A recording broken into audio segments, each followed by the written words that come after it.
বাংলাদেশের প্রাণের স্পন্দন ছিলেন তিনি। ওনাকে হারিয়ে পুরা দেশ শোকাহত।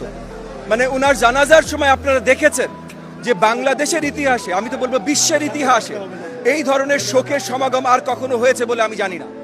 সো বেগম খালেদা জিয়ার জন্য যে ভালোবাসা এবং শহীদ প্রেসিডেন্ট জিয়াউর রহমানের জন্য যে ভালোবাসা, এবং তারা এই দেশকে যেটা দিয়ে গেছেন বাংলাদেশি জাতীয়তাবাদ, যে বাংলাদেশের সাহিত্য শাসনের শক্তি, বাংলাদেশের নিজস্ব শক্তি, এই বাংলাদেশি জাতীয়তাবাদের চেতনায় আজকে আমরা জীবিত, আজকে এই বাংলাদেশ জীবিত। এবং এই বাংলাদেশি জাতীয়তাবাদের বিরুদ্ধে যেই যখন দাঁড়িয়েছে আমরা দেখেছি তারা দেশের বিরুদ্ধে ষড়যন্ত্র করেই দাঁড়িয়েছে।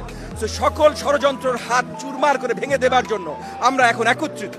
জনগণ আমাদের সাথে একত্রিত বলে আজকে ষষ্ঠ দিনেও দেখেন ভিড়ের সমাগম।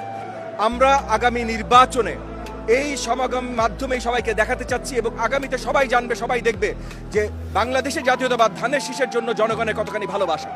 আমরা ঢাকা 13 আসন থেকে আমাদের দলীয় নেতৃবৃন্দ, নেতাকর্মীরা সবাই এসেছি, এবং আমাদের সামনে থেকে আজকে আমাদের সহযোগিতার নেতৃত্ব সবকিছু দিয়েছেন আমাদের দুই শ্রদ্ধেয় বড় ভাই, বীর মুক্তিযোদ্ধা আব্দুল সালাম ভাই, বীর মুক্তিযোদ্ধা আতাউর রহমান ঢালি ভাই, এবং উনাদের দুজনার স্নেহের ছায়ায় ইনশাআল্লাহ মোহাম্মদপুরবাসীরা এত বছর ছিল, আগামীতেও তারা থাকবে, এবং তাদের আশীর্বাদ নিয়ে, তাদের দোয়া নিয়ে এই নির্বাচনে আমি লড়াই করছি, প্রতিদ্বন্দ্বিতা করছি।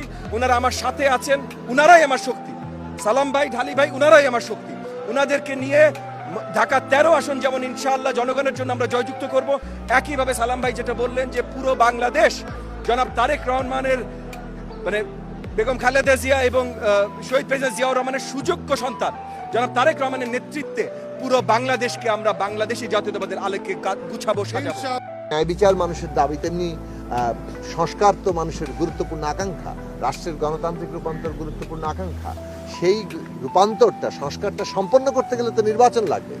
তার জন্য গণভোট, সংবিধান সংস্কার পরিষদ ইত্যাদি বিষয়গুলো তো সামনে আছে।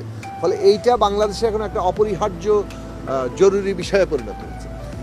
এখন সেই দিক থেকে এটাকে সুষ্ঠুভাবে করাটা আমাদের কর্তব্য। নির্বাচনের সুষ্ঠু পরিবেশ তৈরি করার দায়িত্ব তো এই সরকারের, একই সাথে রাজনৈতিক দলগুলোর। আমরা বারবার বলেছি যে সরকার যেন অস্ত্র উদ্ধার থেকে শুরু করে সমস্ত দিক থেকে প্রশাসনকে প্রস্তুত করে নির্বাচনের পরিবেশ তৈরি করার জন্য। অন্যদিকে আমরা এটা সরকারকে আহ্বান জানিয়েছিলাম যে সরকার, নির্বাচন কমিশন রাজনৈতিক দলগুলোকে সাথে নিয়ে একটা নির্বাচনের পরিবেশ মনিটরিং কমিটি করতে পারে, যেটার মধ্যে দিয়ে যে কোনো জায়গায় একটা ঘটনা ঘটলে আমরা রাজনৈতিক দলগুলো সেখানে ভূমিকা নিতে পারি ঐক্যবদ্ধভাবে।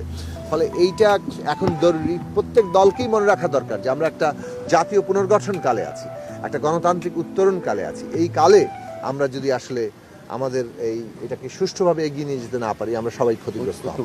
দেখুন, আমরা মনে করি যে যুগপৎ আন্দোলনের ধারাবাহিকতায় এই যে সংস্কার পর্ব শেষ করা, অর্থাৎ নির্বাচন, সংবিধান সংস্কার পরিষদের সংবিধান সংস্কার এবং তার বাস্তবায়ন, এই যে জাতীয় পুনর্গঠনের জন্য আমাদের যে ন্যূনতম ঐকমত্য যুগপৎ ধারাবাহিকতায় সেটা চলছে, এবং সেটা নির্বাচনে তার প্রতিফলন।